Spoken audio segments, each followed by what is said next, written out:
right now. Cliff Albright, co-founder of Black Voters Matter. Cliff, glad to have you here. You know, we always talk about elections have consequences. And we warned people repeatedly, hey, if they get in, here's what's going to happen. And all of these things are happening. So all of these people who are running their mouths are going like, oh, I can't believe they're doing this. Why? They told you. Yeah, no, they told us exactly what they were going to do. Kamala told us exactly what they were going to do. We at Black Voters Matter and a whole bunch of organizations, you told everybody what they were going to do, and that's exactly what they're doing. And that's just what you said is exactly what the goal is to create a permanent one-party state. If they're able to do this, and keep in mind that this isn't even just at the congressional level, right? If they get rid of the Voting Rights Act, not only can they attack all those congressional seats, at least 19, and like you said, possibly even up to 33, but this means that they can do it up and down the ballot. They can redistrict and gerrymander and eliminate us at the state legislatures, at the county commission level, at the city council level, all these school boards, every issue that we deal with, that we value, from housing to environment, to, you know, jobs, you name it, on all these issues, we would lose out. It's to wipe out black leadership. It's completely wipe out black leadership and to give black communities no voice. Right, and I keep telling people, this is about defunding Black America. It is attacking the political infrastructure, it's attacking academic, it's attacking social, it's attacking nonprofit. That's what they're doing right now. That's right, and we need, you know, the good news is this, we have some tools that we can use, right? We know what California is doing with Prop 50, which is not guaranteed, right? So if you know somebody in California, you need to be talking to them, making sure that they're gonna go out and vote. We see what Virginia is doing, right? The Republican governor over there, Youngkin, loses his mind, all upset, like clutching the pearls because the Virginia Democrats decided that they would go after maybe 2, maybe even 3 seats in Virginia to counteract what's going on in Texas and Missouri and some of these other states. And so, but that's not enough, right? If they continue to push it in places like Ohio, maybe even places like Florida, then we need Maryland. You know, Governor Moore has been talking some good stuff, right? Saying that he's willing to fight fire with fire, but we need to keep the pressure on in Maryland. And we definitely need to keep the pressure on in some place like New York, where it's very difficult because of the way that their redistricting process is set up. But still, whatever power they can do, like we need them to do what Virginia did, where they found a way to say, oh, you wanted us in session and you never closed out that session, so we're gonna come back and we're gonna use that session, right, to push back. We need folks in New York doing the exact same thing. You know, one of the things that I remember a number of years ago when I had my TV One show, Washington Watch, and Cornell Belcher argued that it was nonsensical. He argued that black folks should be thinking about these districts differently. Yeah. He said, in many of these cases, you got African Americans who are saying, hey, you know, we want more seats, more seats. Right. He said, but you have to understand what they're doing. He said they would love nothing more to pack as many black people as possible into congressional seats, right, in order to eliminate white Democrats. Right. Cornell argued, well, that hurts black power, right, because the reality is the issues that we advocate, you can be black, you can be elected, but what power do you have when you're not in the majority? That's right. When you're never the chair of a committee, when you're never the chair of a subcommittee. And so we're seeing that right now. So this is a story from the Bulwark where you have blacks in Maryland and Illinois who are saying, oh no, we're not interested. This is what they wrote. In a Zoom meeting with Jeffries last week, members of the Illinois Legislative Black Caucus made clear that they weren't interested in redrawing their state's map if it meant diluting the share of black voters in districts that have historically been represented by black members. Given that it would be nearly impossible to do a redraw without moving voters out of these districts, it was interpreted as a pretty clear no. When I asked, this is Sam down as a piece, when I asked State Senator Willie Preston, the Senate chair, the Illinois Legislative Black Caucus whether he was risking disempowering Democrats nationally in order for Black Democrats to hold on to power in Illinois. He said he didn't give it. Actually, this is a paid piece. He basically said he didn't care about helping Democrats who wants to protect Black people. Right. Okay, I get your point, Right. but you actually are not protecting Right. Black people. Right.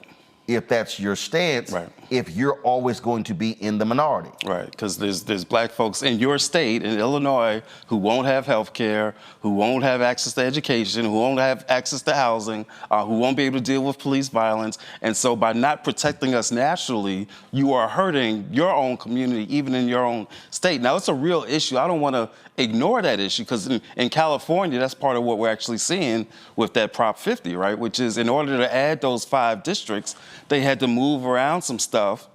And as a result, some of the Black districts may not, they'll probably stay Black, but they may not be as Black, right? And we have to have a conversation. I think what you're getting at is, look, they can't all be 70% Black or 65% Black, right? If it goes from 65 to 60 and we're able to protect the country and doing so, our communities across the country, then that's something that we need to talk about. But the other issue is this. We got to have a larger discussion around this entire redistricting process, right? I know you remember, just as I do, in '93 when Clinton won and he nominated Lonnie Guinier to be in the Department of Justice. Yep. And then he pulled her nomination because he said that some of her ideas were dangerous. And I remember being like a college student at the time. I said, well, wait a minute. If they're saying this sister's so dangerous, I want to know more about what she was talking about. She was talking about proportional representation.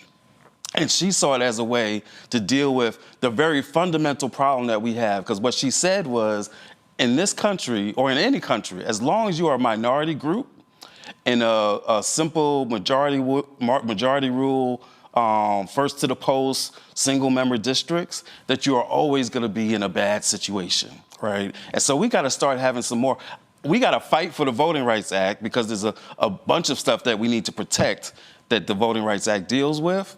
But we also got to start having some conversations around what other structural solutions do we have to make sure that we get the representation, and to deal with the issue that you're saying, that once we get that representation, that we're actually able to govern and rule and to pass good policy. Of course, this was when Lonnie Guinier was actually appointed.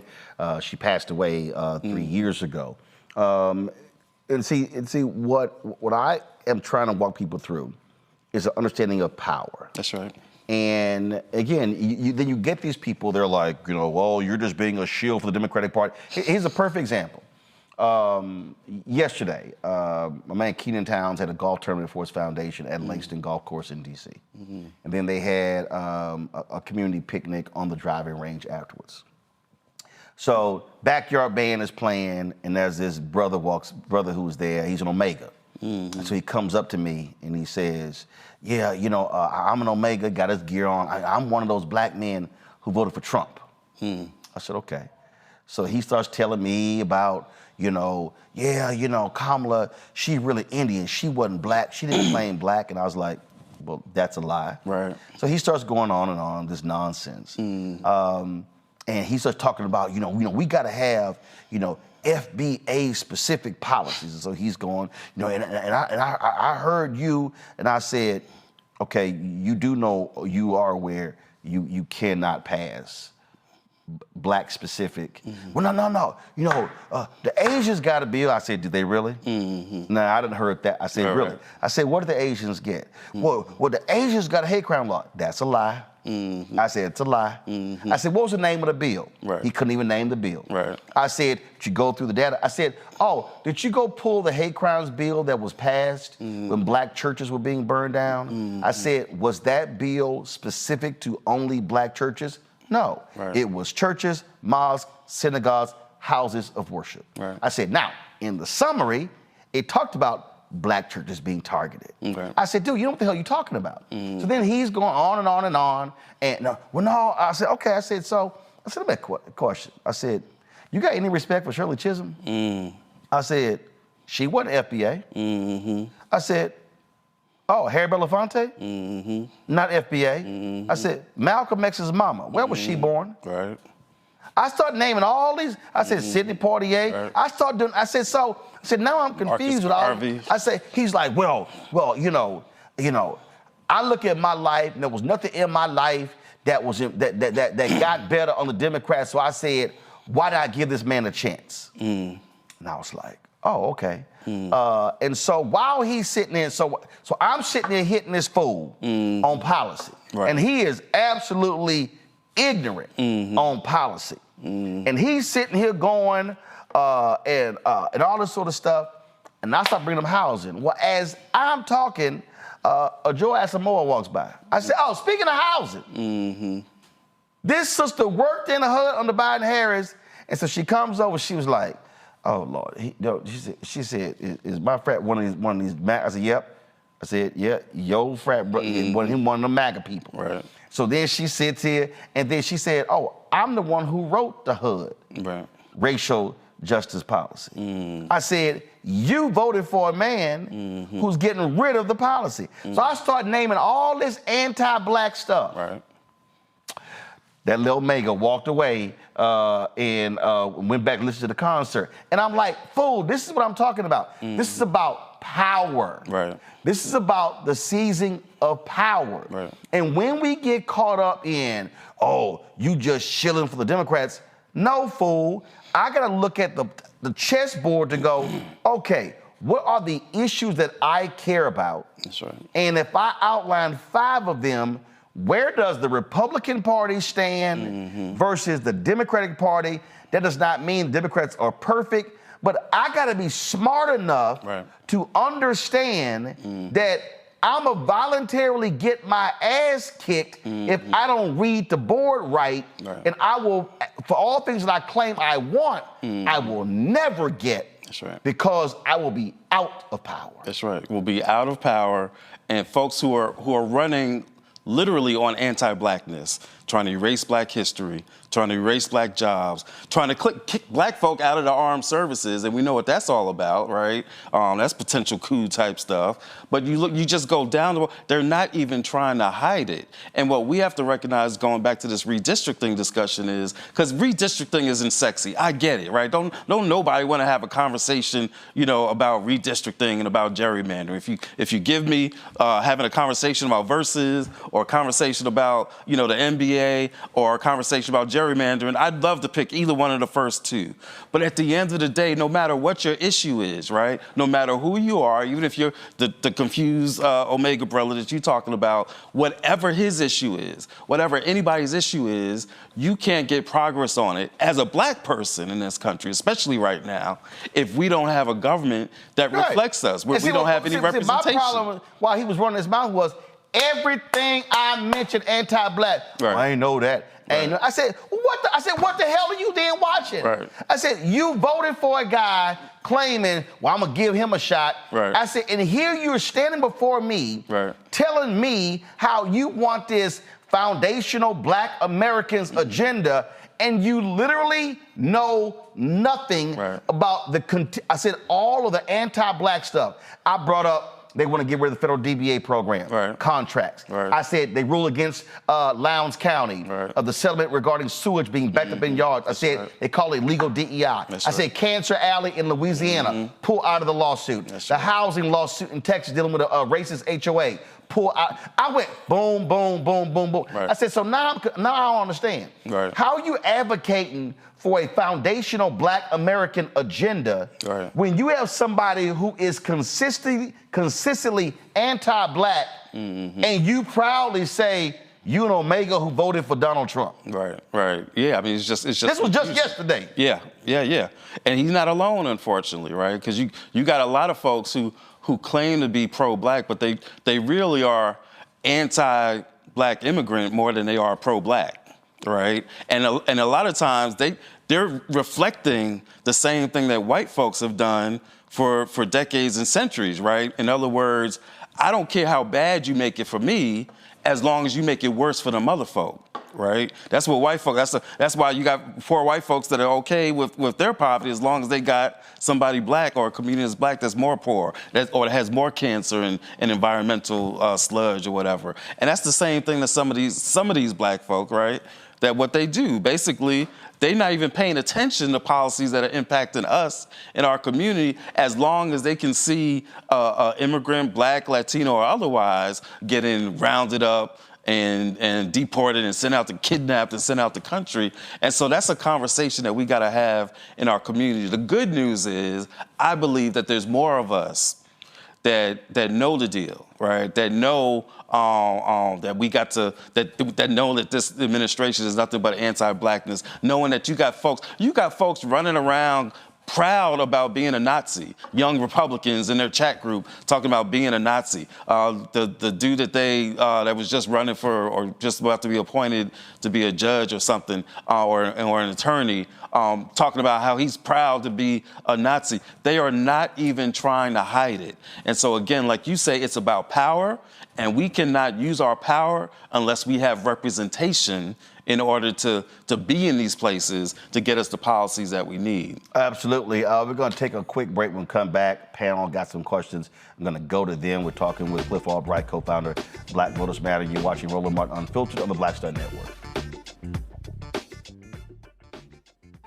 As a pastor, I hear a lot about trips to the doctor, bills piling up, jobs being lost. So as your delegate, I went to work writing laws that protect families, helping parents care for their disabled children, capping insulin costs, lowering prescription prices, and investing in our police and schools. I'm Josh Cole, and as your delegate, I'm working to keep us strong and safe. Nicole Cole knows the cornerstone of a successful life starts here. Virginia Public Schools gave Nicole an excellent education. They helped her become a small business owner, family financial planner, mother, and community leader. Now, after 4 years on the Spotsylvania School Board, Nicole is running for delegate to meet the needs of all students. As our delegate, Nicole will fully fund our schools, raise teacher salaries, and help graduating students stay in our communities. Nicole Cole for delegate. For us, for our future. In the military, I gave orders, and they went a lot further than they do around here. If there's one thing I've learned as a mom and foster parent of more kids than I can count, investing in their future isn't a choice. In Richmond, I'll fight for Stafford's fair share for our schools. Smaller class sizes, better teacher pay, and more vocational training. I'm Stacey Carroll, and I'll fight to get our kids' future in order. What's up? It's the MCEO Talib Kweli. You are checking out Roland Martin Unfiltered.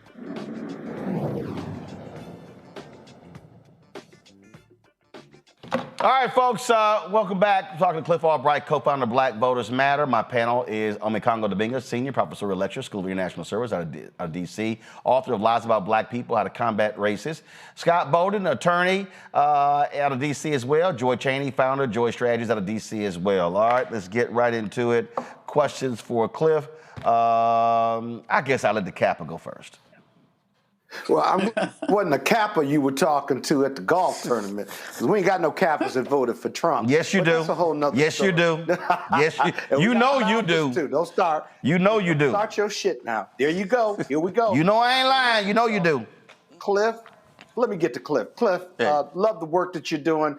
What happens when we race to the bottom? When we get done with the race to the bottom and you would not do it in 10 years, we're doing it now 5 years midway, and the Democratic states and the red states get to the bottom, then what? I mean, do we start over? Are there going to be more Republican seats than Democratic seats? I see it as a real attack on our democracy on both sides, actually, but I don't think the Democrats have much choice. But what happened? When the dust settles, what do you think's going to happen, and what's the House and Senate going to look like?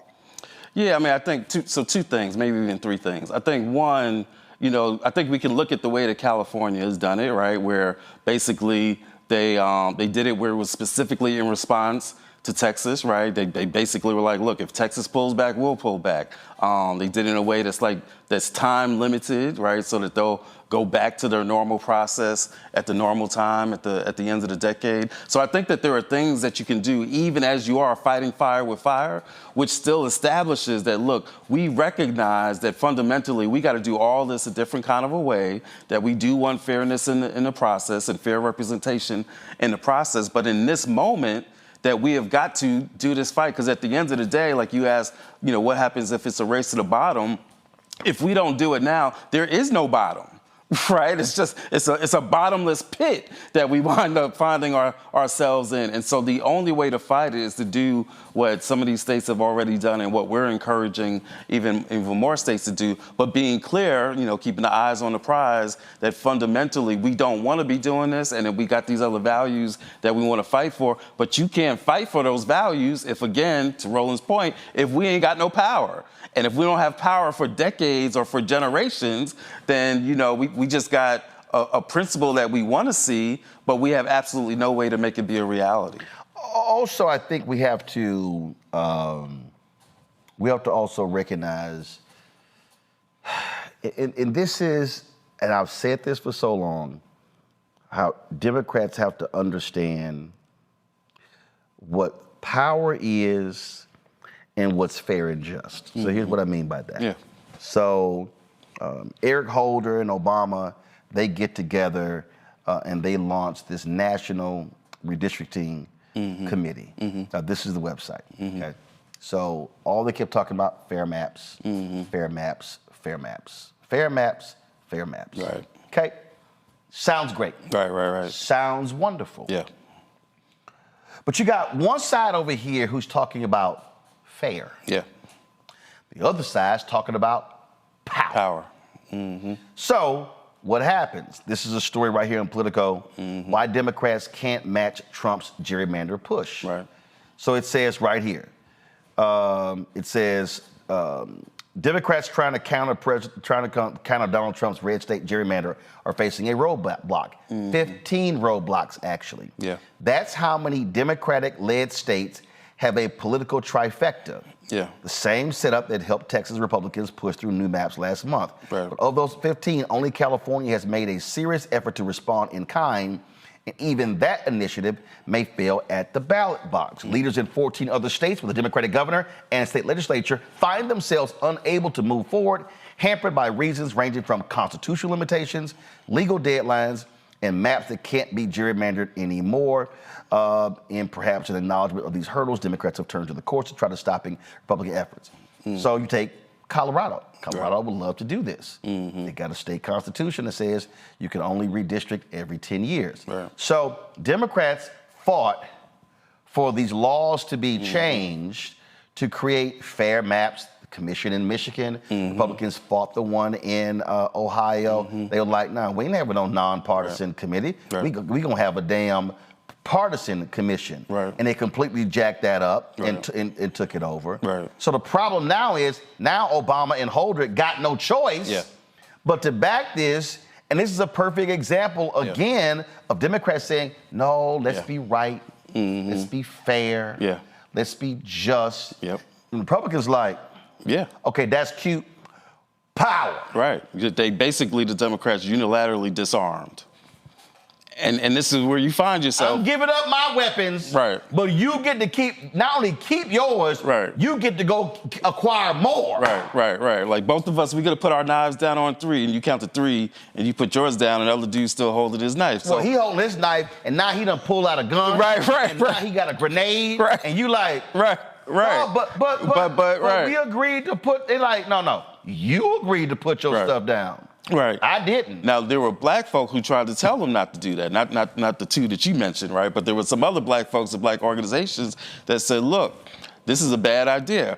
Why? Because we know the nature of the opposition that we up against. See, there's a lot of white folks that still don't understand, and some black, like the Omega dude you was talking to, that still don't understand the nature of the opposition that we up against, right? We knew that we couldn't trust them. We knew that we couldn't unilaterally disarm. Now, if you had to do the commission, you could have built some stuff into it that would have said, look, we're gonna do this commission, but if these other folks start acting a fool, we've got this out that we can go to without having to do another constitutional amendment or having to go back to court. You could have built that into the system. That's how you fight for your values, but you still remain cautious and watchful, right? But we didn't do it. These states didn't do that. That's why we're having to push so hard for some of these blue states, like New York and like some of those other ones, to try to do whatever they can to undo and correct, even if it's temporarily, to undo and correct it, even if you're going to wind up having to go to court later. Right. Because that's what Right. he does. Again, see, that's the stupid shit I don't understand. What New York did last time, they were pleading with Hochul, yo, file the appeal. Right. No. You just handed them 4 or 5 seats, and what's the problem? Right now, Democrats need a net 3 seats to reclaim the majority. I'm like, you try to be fair, That's right. screwed your party out of power. That's right. It makes no sense. Joy, question. Hi, Cliff. I'm so glad to have you on tonight. So, what are you all doing in terms of, to pull together a strategy here, right? And you don't have to tell me all the strategy, but what are the leaders? What's the leadership of civil rights groups, others doing to come together and to say everything you said is right? What we gonna do about it, though? Yeah. And how are we gonna bring in to alignment some of these legislators out there who don't see themselves as part of the problem and who are just trying to protect their own seats? Yeah. No. Oh, and that last part. That's a whole show in and of itself. But I think there's several prongs to the strategy, right? The one hand is still to be fighting to protect the Voting Rights Act, to push back on this Calais case that the Supreme Court is hearing right now. That's how come what we did, to answer your question, one of the things we did was we took 300 folks from 8 southern states to show up at the Supreme Court on the day that they were having that hearing last week, because we didn't want that hearing to go by, this potentially historic moment to go by, and they not see that folks in the South got something to say. Because it's black voters in the South and black districts in the South that are going to be most impacted. But that wasn't just about a one-day event or just about having a rally on the steps of the Supreme Court, although that's important in of itself. It's also about that's the launch of a campaign where from that day until they actually give the decision that we're going to continue to be raising this issue, right? By talking about it in the media like we are today, by doing things like issuing the report that Black Voters Matter did along with Fair Fight that answers the question, what's the impact of this going to be? Our report outlines, as Roland mentioned, there's 19 specific seats that are specifically protected by the Voting Rights Act that would be lost if the Voting Rights Act goes down and these red states redistrict.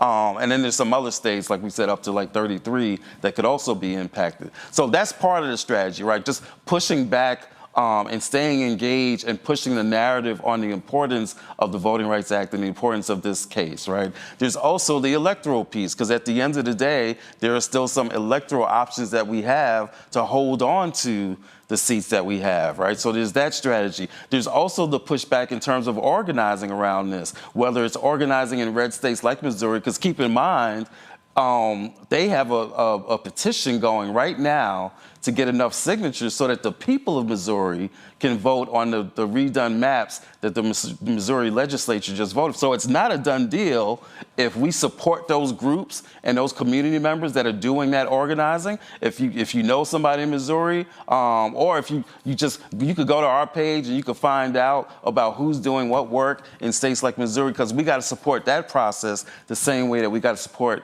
the vote in California. And then the last thing is, like I said, we've got to be having discussions around what's the next thing, right? What's the thing that we do if the Voting Rights Act is taken apart? What are the other structural changes that we have to be talking about? Those are conversations that we got to have, because most folks in our community, we don't know anything about any other way to even do representation, because we don't pay attention to what goes on in others. There are systems that are used in other states, like South Africa, that the U.S. encourages someplace there to protect white minority that they would never even consider in doing within the United States itself. We got to have some conversations and raise awareness and do some education around what the other options and tools are that go along with trying to protect the Voting Rights Act. Congo. Thank you so much, Cliff, for all you continue to do. It's so respected and necessary. I want to know what your thoughts are. In addition to the work that we must continue to do, we never let our guard down.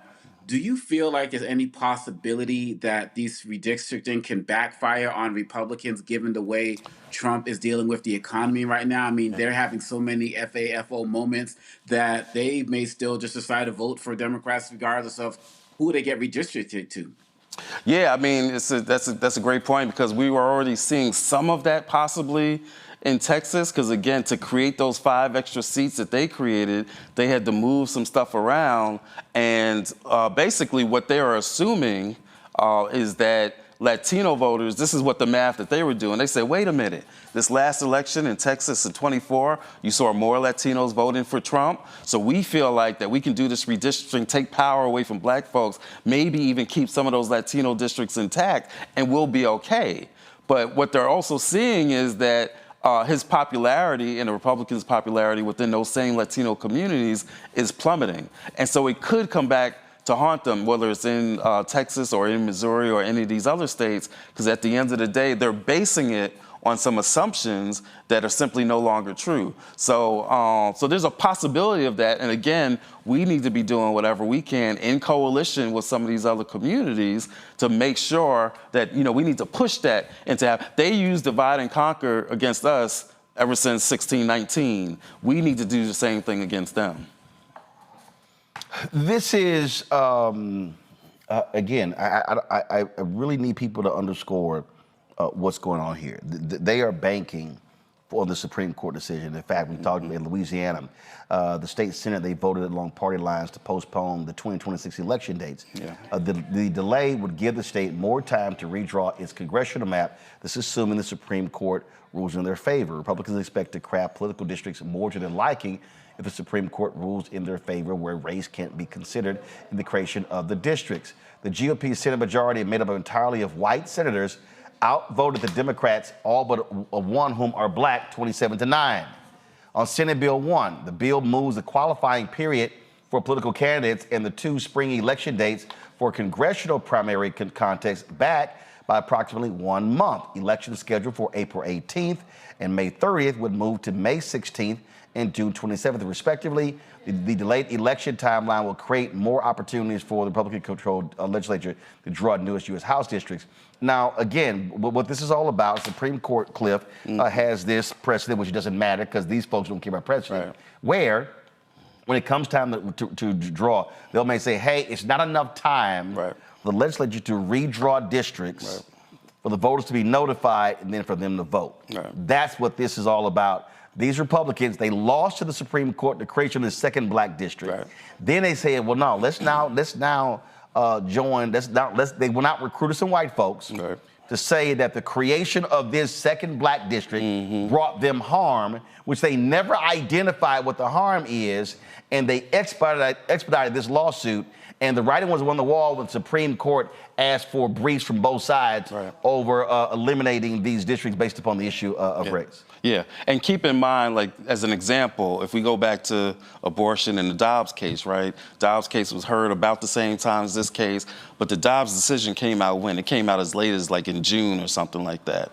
And theoretically, that could happen with this case as well, but because of all the reasons that you were saying, we know that we got a corrupt, partisan, no good Supreme Court that is going to try to do everything they can to work the timetable the same way that they did with some of the other gerrymandering cases that could have been decided in 22, but instead they delayed. Like even those new seats that we got in Alabama and Louisiana, that could have happened in 22 and not in 24. But they froze them in place by saying, yeah, we know the lower courts ruled they were illegal, but we're going to freeze them in place and force for 2 years.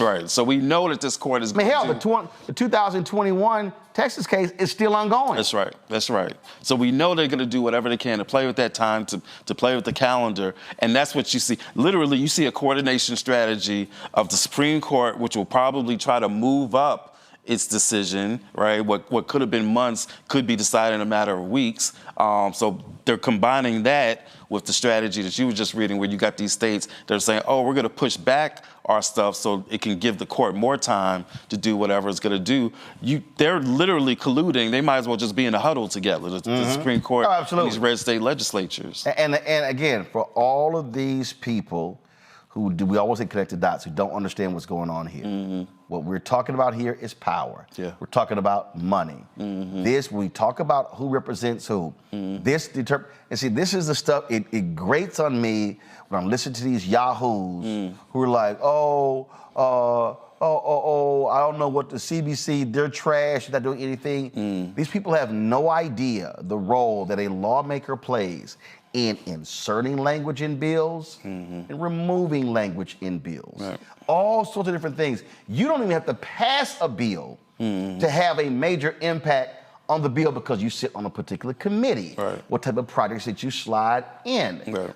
And that's people don't understand. Right. So if the Supreme Court rules this way and you wipe out 12, 19, 30 black districts, we're talking billions upon billions of dollars. Right.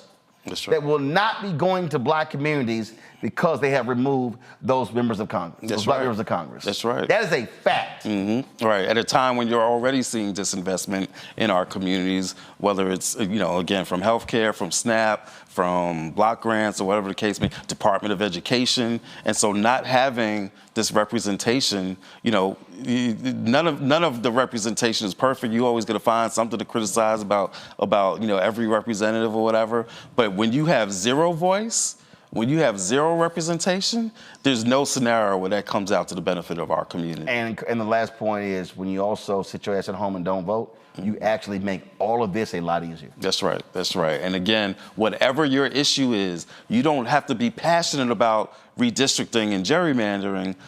But if you're passionate about one of those other issues, then you need to be involved. I ain't got to love the candidate. That's right. I don't got to love the party. That's right. I ain't got to be in love. That's right. We ain't got to like each other. That's right. But here's what I do know. And all these dumbasses will go, well, it's like I'm choosing the lesser of two evils. Guess what?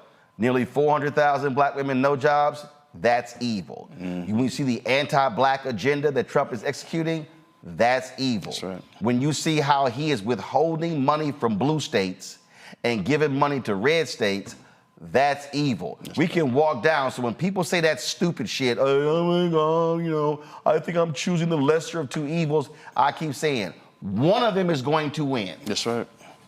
That's right. One of them is going to win. And one of them doesn't care if you live or die. And that is no exaggeration. And that's the way that they're treating our communities right now. All right, Cliff Albright, we appreciate it, man. Thanks a lot. Thanks for having me. And y'all, this is Cliff's first time in our Black This Study. fly studio you got here. Look at Roland. We do a little something. We do a little something. This is how we do it. I see you. I hear you. I appreciate it. And also, folks, and I'll say this, I had no problem. Black Voters Matter has been one of the few black organizations that has consistently supported this show and this network financially since we launched. So there's a lot of people talk about how we need to work together, Right. we need to sit here and right. support our own, but y'all have been one of the few, so I appreciate y'all's support of the show. Switch, come on, I'm talking to Cliff, come on, thank you. My God, I appreciate y'all's support of the show. Thank you so very much, and we're gonna be real busy in 2026. That's right, we love you. Thank you so much. I appreciate it, Cliff. All right. Folks, don't leave us yet, because you're gonna walk behind me while I'm talking. Right. All right.